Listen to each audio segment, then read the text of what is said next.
He lives the Musinin. Exactly.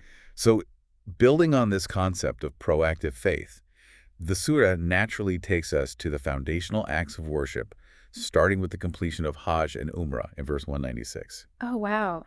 That's interesting how it flows from these broader principles of striving Right.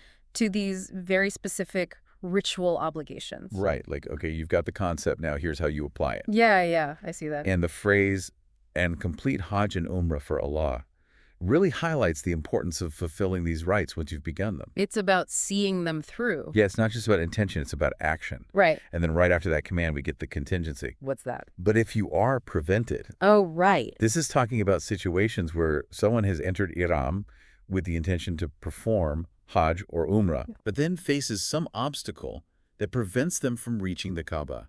I see. And the historical context here is so important. What happened? Well, the commentary brings up the Treaty of Al-Hudaybiyah, Oh, yeah. when the Prophet, peace be upon him, and his companions were actually prevented by the Quraysh from reaching Makkah. Wow. So verse 196 provides a clear guideline for those kinds of unforeseen circumstances. What do you do when you're prevented?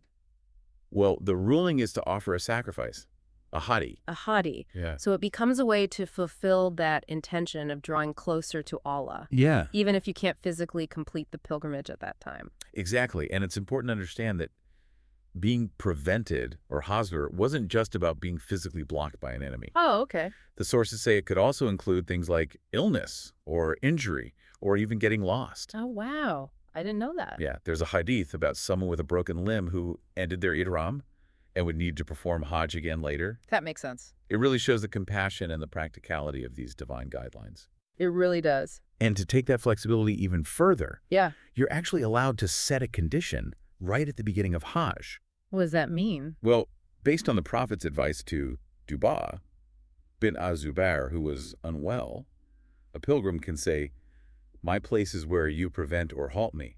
Oh, so it's like having an exit strategy built in from the start. Exactly, in case something unexpected happens. That's really insightful. And then for the hadi itself, the animal sacrifice. Yeah. The text clarifies that it can be a sheep, as Ali bin Abu Talib stated. Okay. And Ibn Abbas, he actually listed 8 different types of animals that could be offered. Wow. So there's options. Exactly.